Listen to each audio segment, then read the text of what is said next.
And of course, what would a top be without being finished with rosewood? Now it's time to turn these panels from honey into white.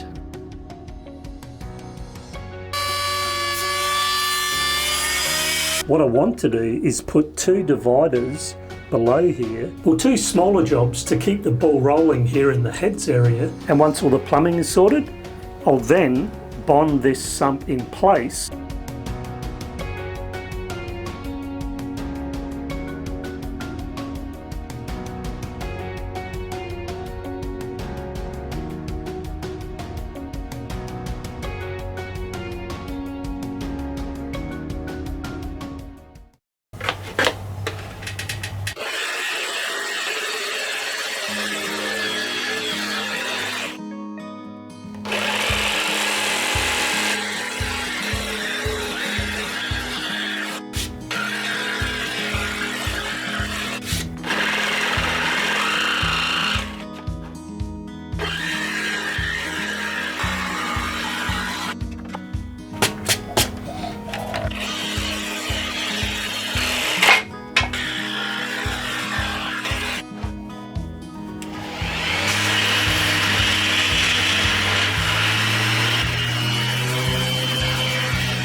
Well, I've finalised this breakfast bar shelf, and this has come up really nice.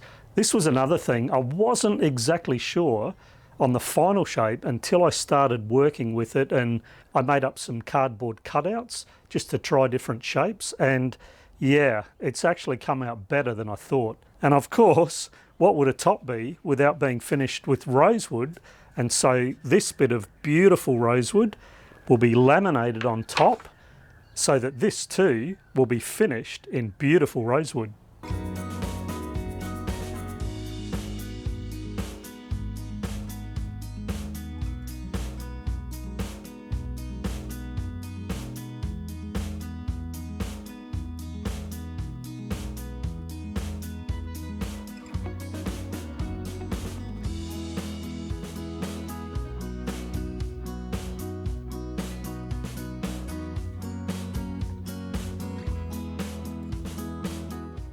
Now that all the epoxy coating is done, which is 2 coats on each surface, so 2 on the top, 2 on the bottom, plus 3 on all the edges, it's time to start with the top coating. So that will be, as it was with the other panels, initially the epoxy undercoat, then 2 coats of polyurethane. Some of these will have some of the edges painted as well, and others won't need that. Now it's time to turn these panels from honey into white.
Well, now that the coating process is done for these panels, it's time to get them inside of Mistress. I'm just waiting on the weather to fine up a little bit. We've had a lot of rain this morning, and so I'm just waiting for a dry spot, and then I'll get these inside of Mistress. Now, making up the panels is only really one part of this process. Some of them will be able to be fitted immediately in place. Others need other things in place before they can be fitted.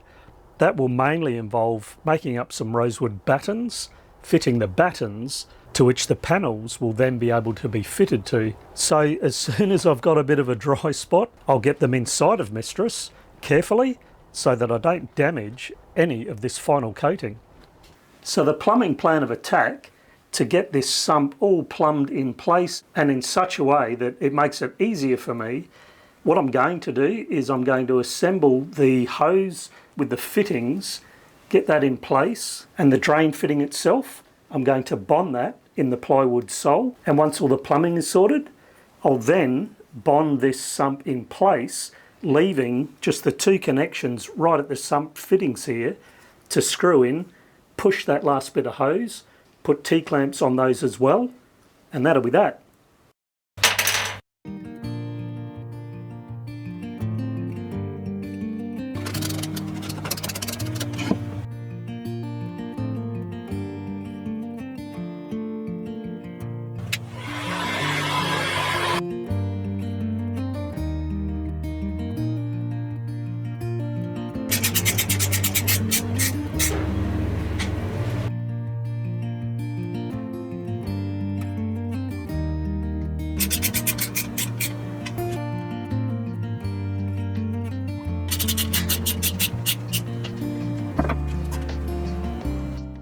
So here's the drainage plumbing for that shower sump, and the next thing I need to do for this is to actually bond that fitting into the cabin sole itself in the heads.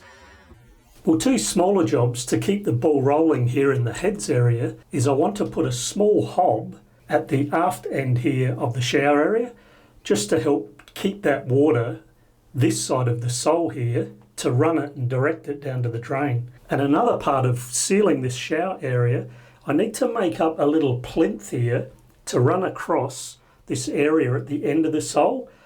The cabinet cupboards will come down and cover most of that, but as you can imagine, I can't really allow water to just splash over the edge of this sole. So I'm going to build somewhat of a plinth on about a 45-degree angle.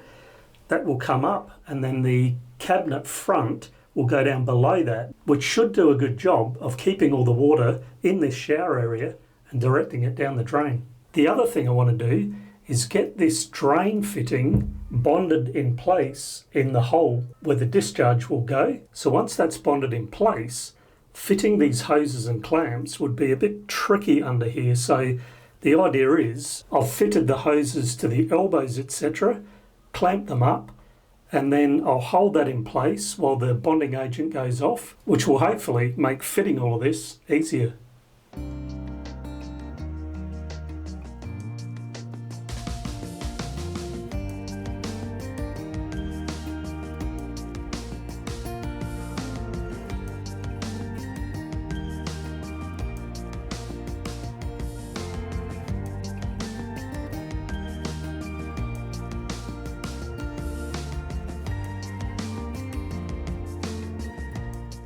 Hello, I'm back here.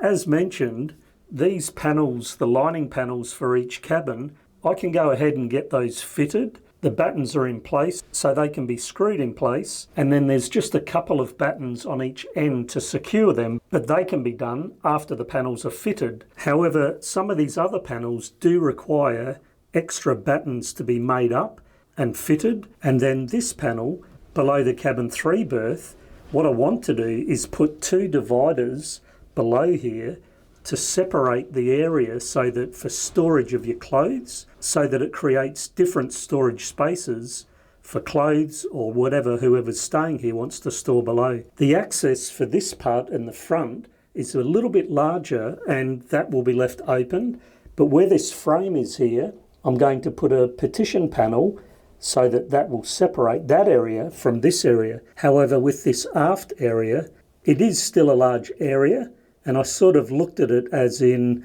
t-shirts, jocks and socks kind of area, or panties and whatever for the ladies. And so being the size it is, I really can afford to put a partition panel here to divide that up.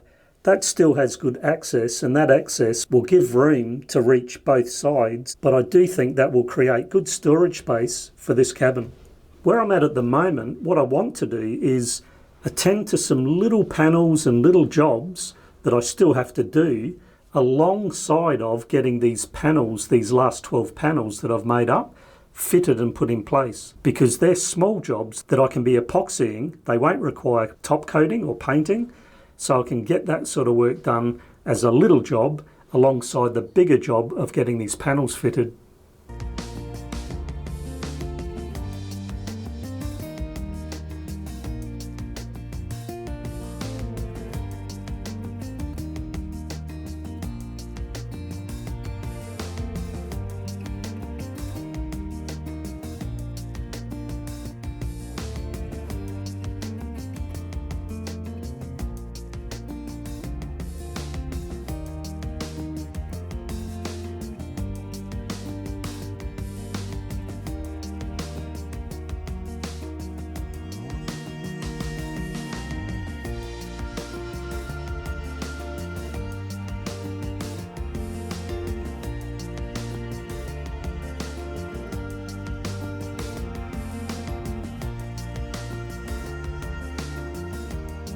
There are a lot of things ready and waiting to be fitted in Mistress now. Woo! Coming up ahead. Well, I've had another win picking up these splashback pieces.